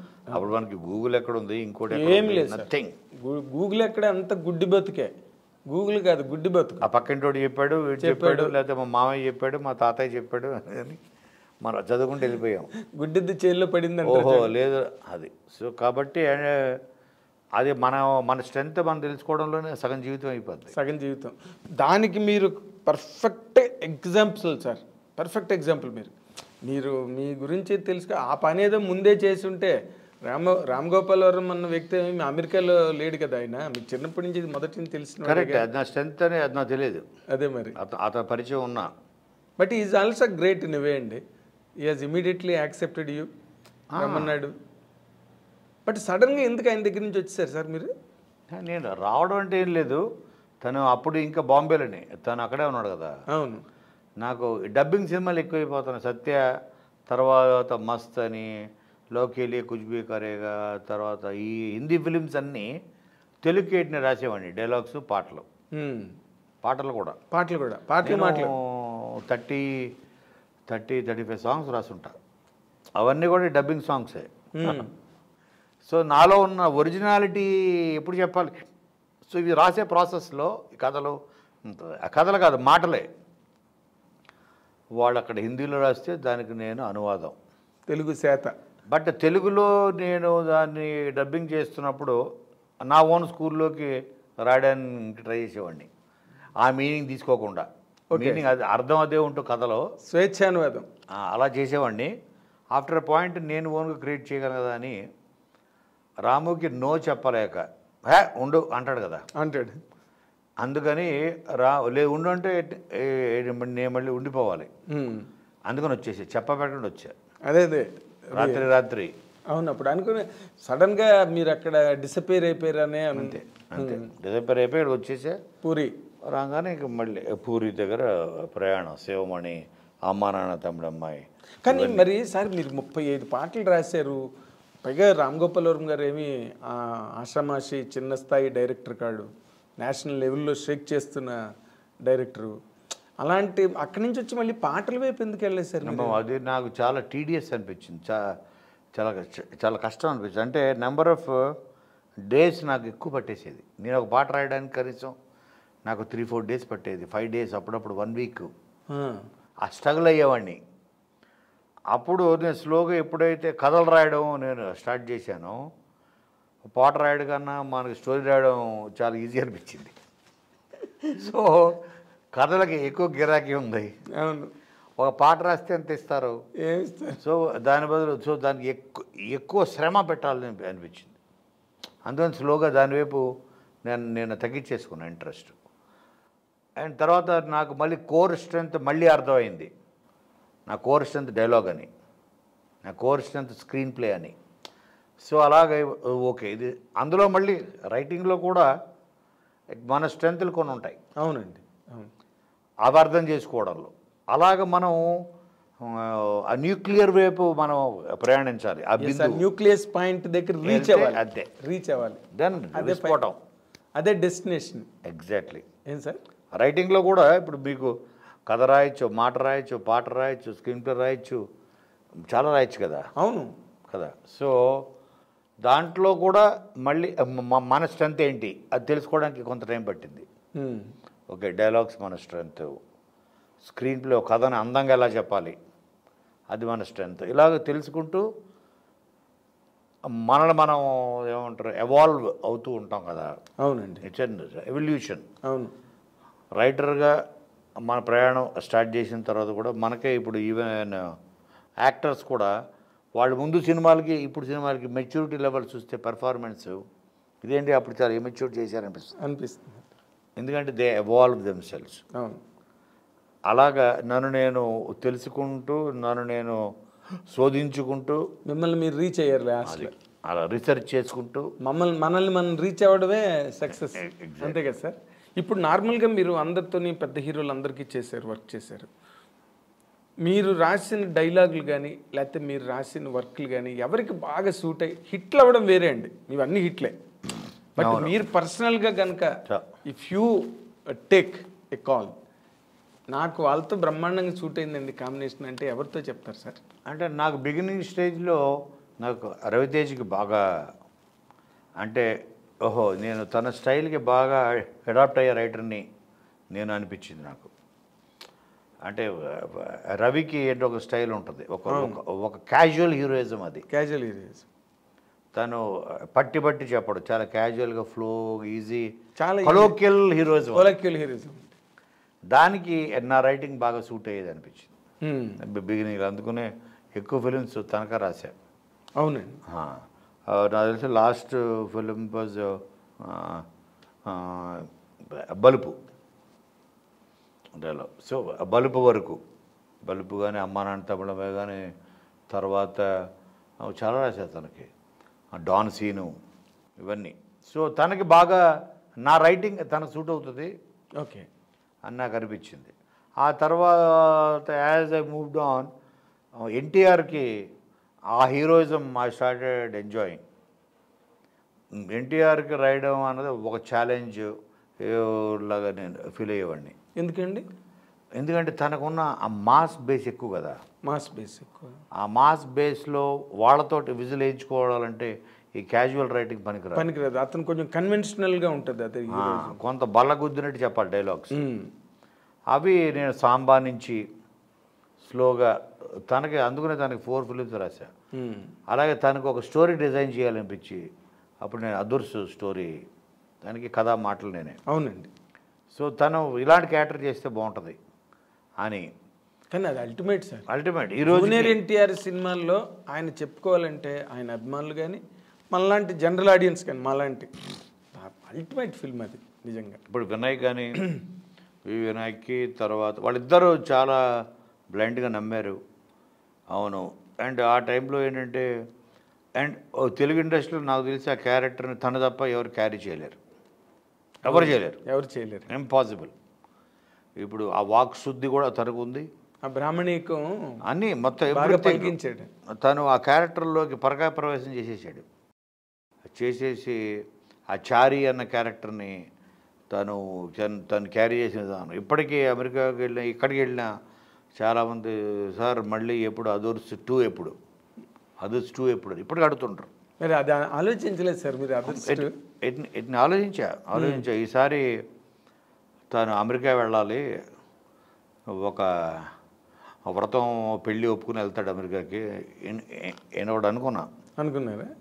వీళ్ళిద్దరు బట్టును చారీ కలిసి మళ్ళీ అమెరికా వెళ్తారు. ఓకే. వీళ్ళిద్దరు అక్కడికి వాళ్ళకి ఏం తెలుస్తుంది? అక్కడ వీడు ఫస్ట్ టైం అమెరికా, వీడికి ఏం తెలియదు, ఫ్లైటే ఫస్ట్ టైము. ఏంటండి గురువుగారు చల్లగా ఉందండి ఇక్కడ, వాతావరణం చల్లగాను, అటు మనుషులు తెల్లగానే ఉన్నారేంటి అని వాతావరణం చల్లంగా మనుషులు తెల్లగా అని ఇలాగ అమాయకంగా ఉంటూ అక్కడ ఒక ప్రాబ్లంలో పడుతూ అక్కడ అనే ఒక మాఫియా ఇది ఎందుకంటే బ్రదర్ మాఫియాలో ఉన్నాడు కదా. అవును. సో ఇవన్నీ అనుకుంటూ ఒక తయారు చేసాం. ఓకే. అయితే ఇప్పుడు తారక్ తను ఆస్కార్ స్థాయికి ఎదిగాడు. ఓకే. బట్ అయినా కూడా తను దిగి చేయాలంటాను నేను ఇది. ఇప్పుడు యాక్టర్ కంటూ ఆర్టిస్ట్ అతని స్థాయి పెరగచ్చు. అంటే 1000 కోట్లు సంపాదించవచ్చు, 10,000 కోట్లు సంపాదించవచ్చు, కానీ స్టిల్ చెప్పులు కుట్టోడు క్యారెక్టర్ వేయచ్చు, ఇంకా బ్రాహ్మణ క్యారెక్టర్ వేయచ్చు. ఆర్టిస్ట్ కంటూ ఎటు స్థాయి ఉండదు. ఏ స్థాయి అన్నా అతను దిగి చేయగలడు, చెయ్యాలి రియల్ యాక్టర్ అని. యాక్చువల్గా మీరు చెప్పిన లైన్ కూడా చాలా బాగుంది. తనకి మంచి రిలీఫ్ ఇప్పుడు అలాంటి కథ చేయడం, ఒక రిలీఫ్. మంచి యాక్షన్ ప్యాక్డ్ అవి చేస్తూ ఉంటాడు కదా అతను. ఇప్పుడు ఇలాంటిది చేస్తే కనుక చాలా మంచి ఆడియన్స్ కరెక్ట్ చేయాలి. అంటే అతని నుంచి చాలామంది తారక్ మళ్ళీ ఇది చేయాలని కోరుకుంటున్నారు. తను ఒక ఫుల్ లెంత్ కామెడీ చేయాలి. ఎందుకంటే మనకి ఎలాగో డబుల్ యాక్షన్ ఉంది, యాక్షన్కి దీనికి ఫైట్స్కి. ఇంకోటి ఉన్నాడు ఎలాగో, వాడి కోసమే వస్తాడు యాక్చువల్గా, అది ట్విస్ట్ అనమాట. ఓకే. సో ఇలాగా దానికి ఉన్నాడు కాబట్టి తను మళ్ళీ 100% ఆ చారి క్యారెక్టర్ని వదలకూడదు. ఎందుకంటే మీకు ఎలాగైతే ఇప్పుడు జేమ్స్ బాండ్ అన్నది అది ఆ ఫ్రాంచైజ్ ఎంత పాపులర్ వాళ్ళకి, మనకి తెలుగులో నాకు తెలిసి చారీ బట్టు ఈ combination NTR Laurel and Hardy లాగా ఎక్స్ట్రాడనరీ కాంబినేషన్, చాలా గొప్ప కాంబినేషన్. నాకు తెలిసి ఇది కనుక మళ్ళీ ఇప్పుడు ఆ కాంబినేషన్ రిపీట్ చేస్తే ఇప్పుడున్న ప్రజెంట్ ఈ మల్టీప్లెక్స్ ఓటీటీ ఈ బిజినెస్ పెరిగిన ట్రెండ్కి కనీసం ఇది 500 crores చేస్తుంది. 500 crores మినిమం విత్ యాక్షన్. అదుర్స్ 2 అదుర్స్ అమెరికాలో అదుర్స్ బాగుంది. ఐ డ్రీమ్ లో పెట్టారు టైటిల్ మీరు. Very nice. ఐ డ్రీమ్ అదే అమెరికాలో అదుర్స్ అని టైటిల్ కాదు. మరి ఇప్పుడు చేస్తే వినాయక్ చేతి చేయిస్తారు సార్ ఇది? వినాయక్ 100%. అంటే వీళ్ళకి ఏంటంటే స్పాన్ పెరిగిపోయి మనం మీద బడ్జెట్లు పెరిగిపోయాయి, సో కాబట్టి పెద్ద స్క్రిప్ట్లు చేయాలి అనే థాట్లో ఉన్నారు హీరోస్. అది రాంగ్ అంటాను నేను. ఓకే, చేయాలి, డెఫినెట్ చేయాలి. But at the same time కొన్ని గ్రౌండ్ మీద ఉండి కూడా చేయాలి. గ్రౌండ్ రియాలిటీస్ లో కూడా ఉండి చేయాలి. ఇప్పుడు ఆయన ఉన్నారు ఎన్టీఆర్, సీనియర్ ఎన్టీఆర్. ఆయన సూపర్ స్టార్డంలో ఉన్నప్పుడు బడిపంతుల సినిమా చేసేయండి. అవును, సూపర్ స్టార్డమ్, మామూలు స్టార్ కాదు. అప్పుడు బడిపంతులు ఒక తాత తన పిల్లలు వాళ్ళ చేత రిజెక్ట్ చేయబడి తర్వాత మావారి మంచితనం సినిమా చేశారు ఆయన. సీనియర్ ఎన్టీఆర్ మావారి మంచితనం అని వెరీ నార్మల్ మేలుకొల్పని. ఆయన కొన్ని సినిమాలు ఇర్రెస్పెక్ట్ ఆఫ్ ద రిజల్ట్, అది హిట్ అయ్యాయా ఫ్లాప్ అయ్యాయా అని పక్కన పెడితే, బట్ ఈ టుక్ అప్ దోస్ క్యారెక్టర్స్, ఆ బేస్ క్యారెక్టర్స్ని వదలకుండా ఆయన దానవీర్ సూర్కర్ణులు అవన్నీ చేయడం అదొక ఎత్తు అయితే, ఈ ప్రయాణం కూడా అతను మానేలేదండి. అంటే ఒక సినిమా కనుక ఆడియన్స్కి వాళ్ళ మనసుకి ఎక్కితే, ఈవెన్ అదుర్స్ 2 కూడా ఇది 500 crores 600 crores కలెక్ట్ చేయడం చాలా ఈజీ. అవునండి, మీరు చెప్పిన ఫార్ములా ప్రకారం అయితే అంత పెద్ద కష్టమైన విషయం కాదు అది. అంటే ఆ స్పాన్ ఉండే ఫిల్మ్స్ తీసుకుంటేనే కలెక్ట్ చేస్తాయి అనే ఒక మిత్తులో వీళ్ళు ఉన్నారు ఆర్టిస్టులు అని నా ఫీలింగ్. హీరోలు అవసరం లేదు. ఇప్పుడు కాంతారాకి ఏ స్పాన్ ఉంది? ఏం లేదండి. ఎక్కడ జరిగిన కథ అది? ఒక గూడెం, ఒక గిరిజన ప్రాంతం, ఒక అడవి, ఇదేగా. అవును, మరి అది కూడా అంత కలెక్ట్ చేసిందిగా. మామూలు కలెక్షన్ కాదు అసలు, అది ఒక పెద్ద మైల్ స్టోన్, ఒక ల్యాండ్ మార్క్ అయిపోయి, అది ఒక్క కన్నడకే కదా అన్ని లాంగ్వేజెస్కి ల్యాండ్ మార్క్ అయిపోయింది. ఇప్పుడు RRR లేదంటే బాహుబలి లాగా అంత sets, foreign actors, foreign stunt masters ఇవేమి లేరుగా దానికి. కాంతారాలో ఎవరున్నారండి? It's an indigenous film. Exactly, indigenous. Correct. మన ఓన్ దానికి తను కూడా ఇలాంటి కూడా చేస్తుండాలి ప్యారలల్ కానీ నా ఫీలింగ్. తను ఎందుకంటే ఇవాళకి మా ఇంట్లో ఉన్న పెద్దవాళ్ళకి, నానమ్మలకి, వాళ్ళకి ఆ క్యారెక్టర్ ఇష్టం. అయ్యో, అదర్స్లో it is a universal character sir అది. అందరూ చిన్న పిల్లవాళ్ళ దగ్గర నుంచి సార్ పెద్దవాళ్ళ దగ్గర వరకు అందరూ, ఆల్ సెక్షన్స్, ఆల్ ఏజెస్. అవును, ఆల్ ఏజెస్. నిన్న yesterday one Muslim friend was telling me, అని తను చెప్తున్నాడు అసలు అదుర్స్లోనే అసలు ప్రీస్ట్ క్యారెక్టర్ అండి జూనియర్ ఎన్టీఆర్ ఏం చేశాడు సార్ అని చెప్తున్నాడు. ఇప్పుడు వాళ్ళ మతం వేరు, వాళ్ళ క్యారెక్టర్ కాదు అది, వాడికి ఏ రకంగానే సంబంధం లేదు కదా అది. But they are admiring that character and his performance in that particularly. చాలా బ్లాస్టింగ్ పర్ఫార్మెన్స్ కదా జూనియర్. అది లేకపోతే ఇప్పుడు బ్రహ్మానందం తను తప్ప చేయలేడు, ఎవరు చేయలేరు. అంటే ఎవరు చేయలేరు తను తప్పితేనని తనే ప్రూవ్ చేసుకున్నాడు. ఆ గెటప్ ఏంటి అసలు? అది ఎవరు వేయగలరంటే ఏ హీరో? ఒక గ్లామరస్ హీరో, ఓ డ్యాన్స్లు గెన్సులు చేసే హీరో, ఆ పంచకట్టు పిలకది పెట్టి ఏ హీరో చేయగలము? చేసే ధైర్యం కూడా, ఆ సాహసం చేయరు. ఎందుకు లేనిపోని రిస్క్ అని తను చేస్తాడు. మరి ఇప్పుడు మీ ఐడియా వెళ్ళిందా జూనియర్ ఎన్టీఆర్ వరకు? అంటే మేము అప్పుడు అనుకున్నాము. తర్వాత ఇక తన ప్రయాణం ఇప్పుడు RRR కొన్ని సంవత్సరాలు అయిపోయింది. ఇలాగ ప్రయాణంలో తన స్కేల్ పెరిగిపోయింది. ఇన్స్పైట్ ఆఫ్ దట్ ఆ స్కేల్కి వెళ్ళి కూడా చేయొచ్చు అంటున్నాను. ఓకే, అమెరికాలో అదూర్స్ అన్నది ఆ స్కేల్ కూడా వెళ్ళి చేయొచ్చు అన్నది నా అభిప్రాయం. It maybe soon it will materialise. Let's wait, let's hope అండి, లెట్స్ హోప్. తర్వాత మీరు రవితేజ గురించి చెప్పారు, జూనియర్ ఎన్టీఆర్ గురించి చెప్పారు. మీరు తక్కువ చాలా మందితో చేశారు. మహేష్ బాబు ఎక్స్ట్రాడినరీ కదా. మరి అంటే నేను చేసిన వన్ అండ్ ఓన్లీ ఫిలిం దూకుడు. వన్ అండ్ ఓన్లీ ఫిలిం అంటే మహేష్, మా ఫాదర్, మా తాతగారు వీళ్ళకి వాళ్ళు కృష్ణ గారు బాగా క్లోజ్. అవును, రోజు మార్నింగ్ కాఫీకి వచ్చేవాడు ఇంటికి. ప్లస్ కృష్ణ గారికి నేను ఫ్యాన్ని, పెద్ద ఫ్యాన్ నేను. ఓకే, నా స్కూలింగ్ అంతా కృష్ణ సినిమా అంటే ఫస్ట్ నేను ఎగ్గొట్టేసి వెళ్ళిపోయేవాడిని. అవునా? సో అది చెప్పారు, చిరంజీవి గారిని ఎంత ప్రేమించి మన సినిమా చేసామో అలాగే నేను ఫస్ట్ టైం మహేష్ అనేటప్పటికీ ఆ ప్రేమంతా చూపించాలి మనం. మీరు అనుకోనక్కర్లేదు, ఆటోమేటిక్గా వెలికిపోతుంది. ఎందుకంటే కంప్లీట్గా ఫుల్ అయిపోయి ఉంది కదా. మీరు కృష్ణ గారితో ట్రావెల్, మీ ఫ్యామిలీ ట్రావెల్, అందరం. ఇప్పుడు నేను కానీ మార్నింగ్లు వాకింగ్లకి గట్రా వెళ్ళేవారంట కదా వాళ్ళంతా. బాగా తిలక్ గారు అని కేబీ తిలక్ గారు, కృష్ణ గారు రోజు పొద్దున వాకింగ్కి వెళ్ళి అటు నుంచి కాఫీ తాగడానికి మా ఇంటికి వచ్చేవాడు. నేను మా తాతగారి దగ్గర ఉండేవాడిని. సో అలాగా ఫ్యామిలీ తోటి బాగా ఇది. తర్వాత మహేష్తో కూడా చాలా క్లోజ్గా నేను ట్రావెల్ అయ్యా, చాలా క్లోజ్. సో తను చేస్తే ఫస్ట్ సినిమా మెమరబుల్ అయిపోవాలని టీమ్. సీను వైట్లు కూడా అంతే ప్రేమించాడు.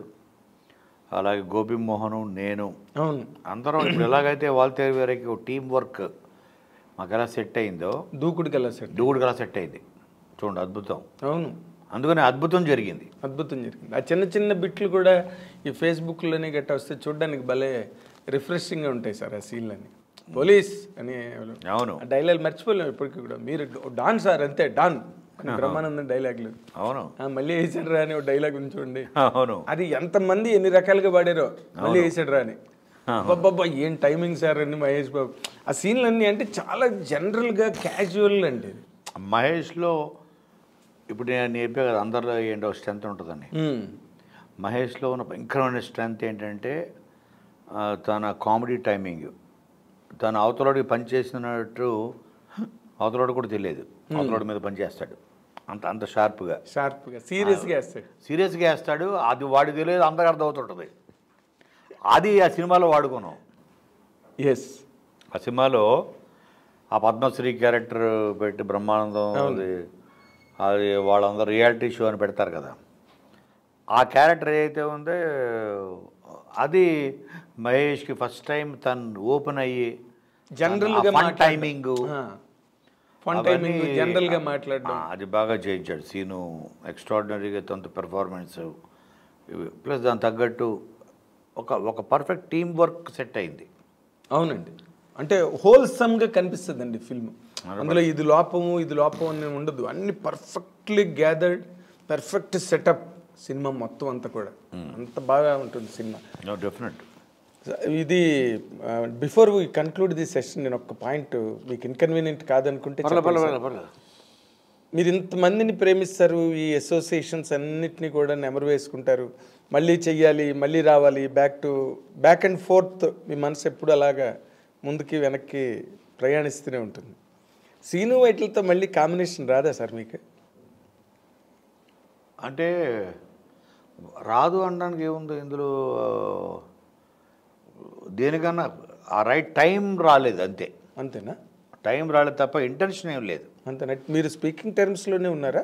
అంటే స్పీకింగ్ టర్మ్స్ అంటే అసలు సపరేట్ వేస్లో వెళ్ళిపోయాం. ఇంకా నేను వేరే దారి, తన వేరే దారి వెళ్ళిపోయాడు. అవునండి. మళ్ళీ దారులు కలుస్తాయి, విడిపోయిన దారులు మళ్ళీ కలవాలి కదా, ఎక్కడొక్కడ కలవాలి. భూమి గుండ్రంగానే కదా ఉంది. అవును సార్. సో ఈ గుండ్రంగా ఉన్న భూమిలో మళ్ళీ కలుస్తాం కదా ఎక్కడొక్కడ. బట్ ఆ బ్యాడ్ బ్లడ్ లేదు లోపల, చిచి మళ్ళీ చేయకూడదు అది అయితే లేదు. అదే నఫరత్ అంటారు కదా, అది లేదు. అంటే maybe I have outgrown myself. ఆటన్నిటి నుంచి నేనే ఎదిగిపోయారు. అందరం ఎదిగాం కదా, నేను ఒకనే కదా, సీను ఎదుగుంటాడు ఐఎమ్ ష్యూర్.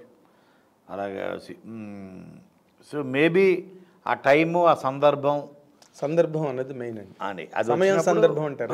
సందర్భం వచ్చినప్పుడు తప్పకుండా కలుస్తాం. కలవకూడదు అదైతే భీష్మించుకుని అయితే లేవు.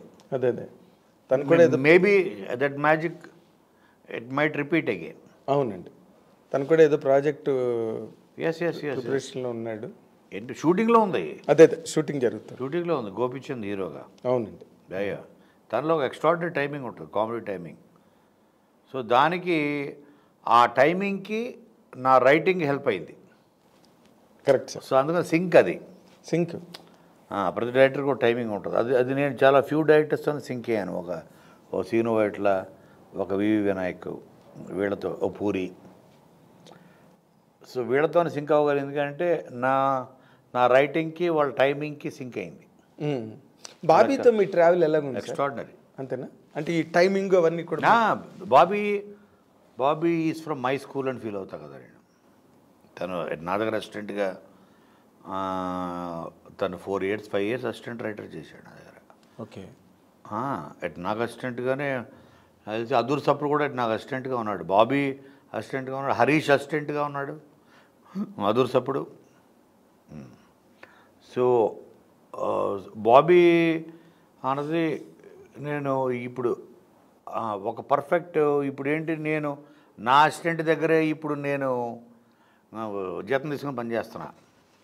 ఇప్పుడు నేను ఒకప్పుడు జీతం ఇచ్చా, ఇప్పుడు నేను జీతం తీసుకుంటున్నా బాబు. జీతం సెన్స్ రెమ్యునరేషన్ పారితోషికం రూపంలో. బట్ నేను చాలా మోస్ట్ కంఫర్టబుల్గా ఫీల్ అయ్యే డైరెక్టరు ప్రజెంట్ జనరేషన్లో ఇప్పుడున్న వాళ్ళ అప్కమింగ్ ఆల్ డైరెక్టర్స్లో నేను మోస్ట్ కంఫర్టబుల్గా ఫీల్ అయ్యే డైరెక్టర్ బాబీ. ఓకే, అర్థం చేసుకుంటాడు, వేవ్ లెంత్ పర్ఫెక్ట్, ఒక సింక్ ఇస్ వెరీ ఇంపార్టెంట్. మీ దగ్గర పని చేశాడు కదా సార్, సో ఆ ఈజ్ ఉంది తనకి, మీ ఉంది ఈజ్ మీకు ఉంది, కరెక్ట్, అది బాగా మ్యాచ్ అవుతుంది. అది అవును, అక్కడ పాయింట్ అది. Yes yes very good. తను like my family. Yes sir, is like your like and is your family. అవును, yes, come from your family. నా దగ్గర నుంచి ఎదిగిన మొక్క. అవును. So very nice of you sir. అంటే ఒక ఫ్రెష్ లీజ్ ఆఫ్ కాన్వర్జేషను, కొత్త పాయింట్లు, కొత్త మ్యాటర్లు అన్నీ చెప్పారు మీరు. Really very very refreshing, very entertaining sir. Thank you very much. ఇది ఈ మహారచయిత ఈ రోజున ఈ తరం ప్రేక్షకులను ఉర్రూతులుపుతున్న ఈ మహారచయితతో జరిగిన ఇంటర్వ్యూ సెషన్లు ఇవి. Watch and enjoy. Thank you very much.